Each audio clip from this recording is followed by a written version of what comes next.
Salve, salve, jovens! Um salve especial aí para Lagoa Santa, atendendo a pedidos. Bom, hoje voltamos aí para mais uma aula de domótica, onde, lembrando um pouquinho da aula passada, né, nós vimos lá sobre controles, controle on-off, controle feed-forward, controle de malha aberta, fechada e também por modulação. São 5 tipos de controles diferentes que a gente pode aplicar nesse nosso sistema. E hoje vamos aí a entender um pouco mais sobre a parte de sensores. Então vamos analisar o sensoriamento, que é um ponto principal aí, é um ponto extremamente importante para que qualquer tipo de automação funcione, seja aí na sua humilde residência, seja no seu comércio, seja no seu emprego, qualquer lugar que vocês quiserem automatizar, vocês vão precisar de algum tipo de sensor. Então, vamos aí, sem mais delongas, vamos entrar na parte de sensores. Bom, primeiramente, o que é um sensor, né? Vamos aí identificar, vou contextualizar para vocês o que é um sensor. Bem, sensor são qualquer dispositivo que vai gerar para a gente algum tipo de informação ou detectar alguma grandeza física, alguma variável que a gente tem aí no processo. Variáveis do tipo luminosidade, velocidade, posição, presença, tudo isso são características, são dados que esses nossos sensores vão ser responsáveis por obter e por transmitir para a gente aí.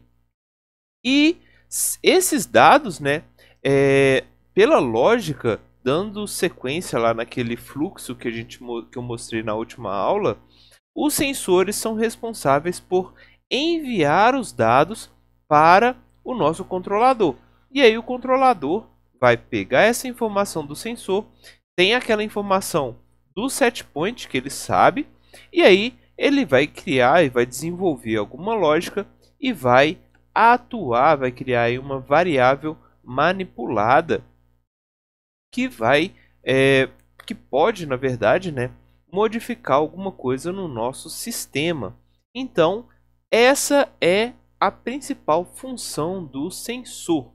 Mas nós vimos também algumas outras aulas aí, alguns outros cursos também, que sensores são responsáveis também por criar diferentes grandezas físicas. Então ele vai, por exemplo, medir luminosidade, medir alguma informação em lux, e de repente ele vai transformar essa grandeza física de luminosidade para, por exemplo, corrente, tensão.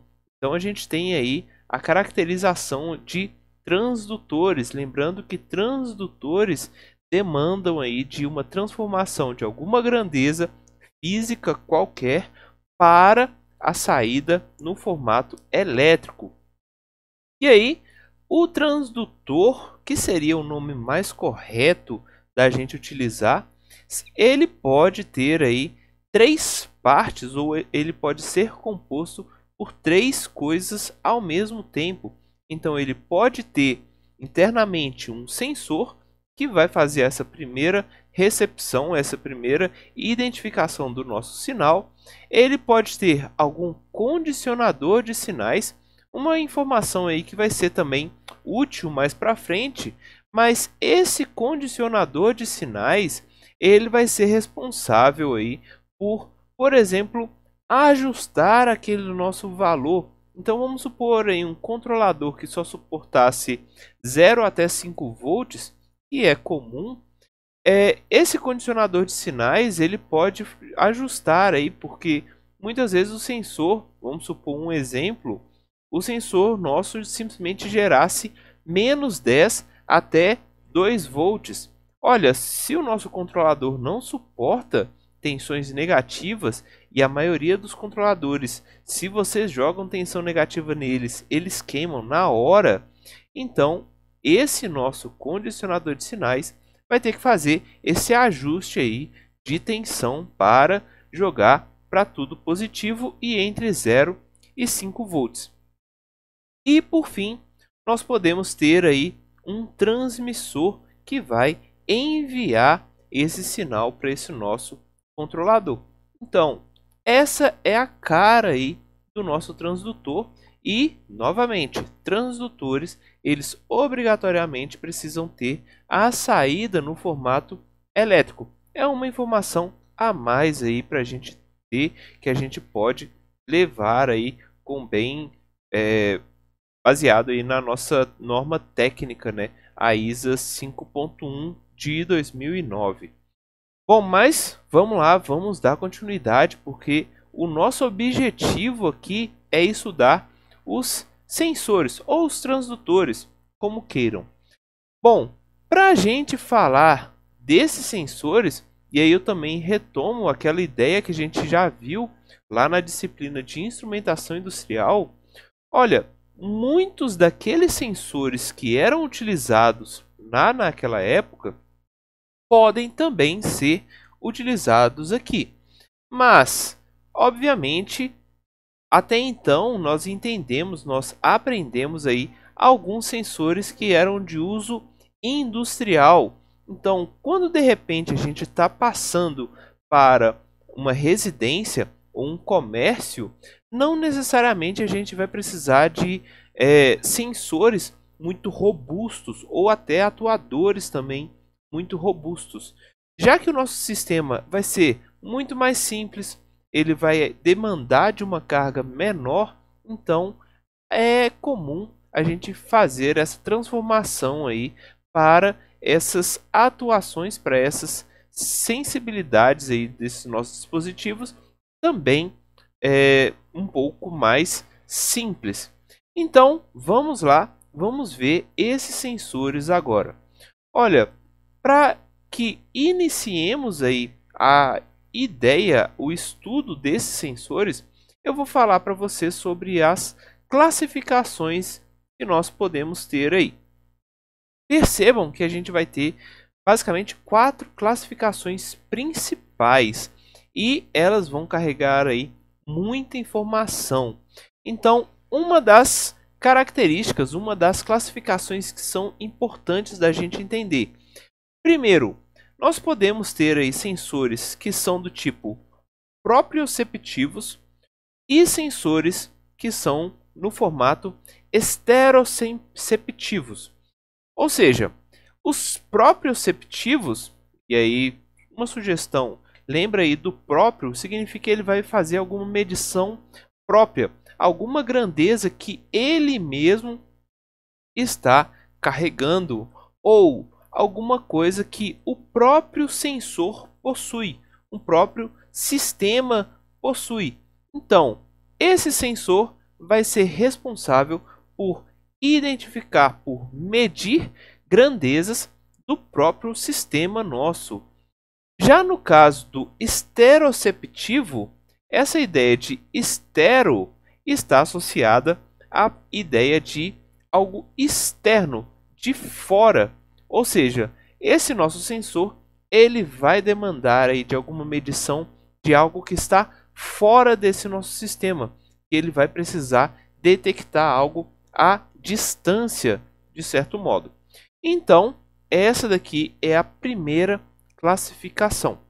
A segunda que a gente vai seguir também é a ideia de sensores ativos e sensores passivos.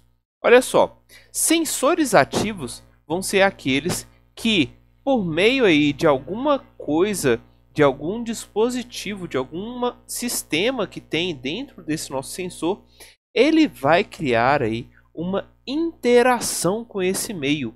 Ou seja, ele vai, por exemplo, emitir alguma coisa para esse nosso meio e ele vai demandar de alguma reação desse nosso ambiente. Ou seja, o sensor ativo ele vai ter aí a ideia de modificar alguma coisa nesse nosso sistema, nesse nosso ambiente. É comum aí, eu já coloco essa identificação, é comum, mas não é regra, que sensores ativos eles tenham uma fonte de energia, seja uma fonte própria ou seja uma fonte vinda, por exemplo, de algum controlador. Então, é comum esses dispositivos terem energia. Agora, no caso de sensores do tipo passivos, eles são aqueles que vão fazer a medição de alguma grandeza a partir de alguma energia que está chegando neles, que está entrando nesse nosso dispositivo.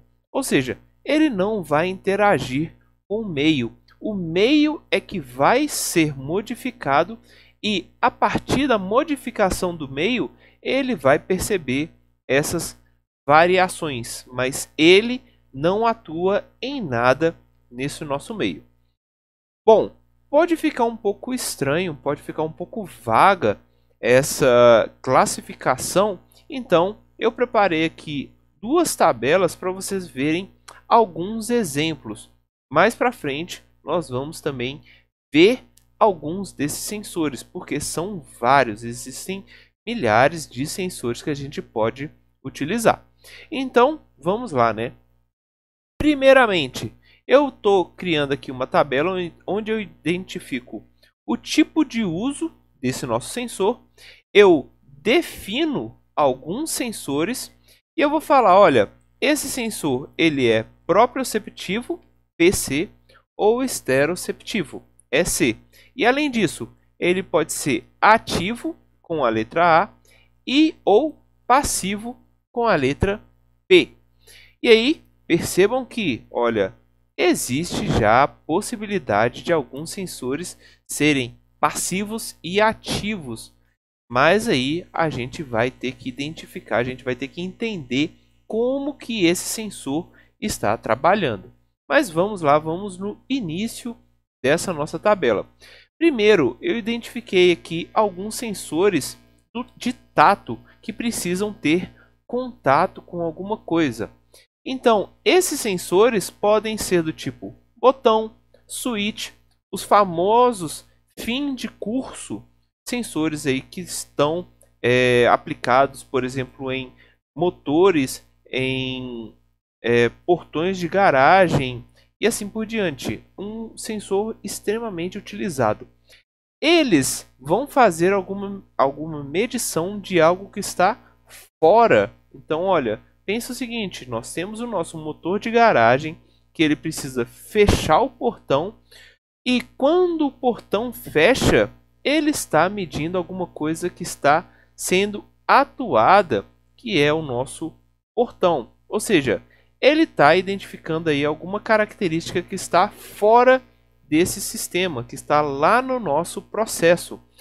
Só que esses nossos dispositivos, eles são passivos, ou seja, eles não criam aí nada nesse nosso ambiente para que ocorra algum tipo de modificação, que é um pouco diferente, por exemplo, dos sensores de barreira, que a gente consegue ver, por exemplo, em elevadores, aquele negócio que você coloca a mão e a porta não fecha, aquilo é denominado sensor de barreira.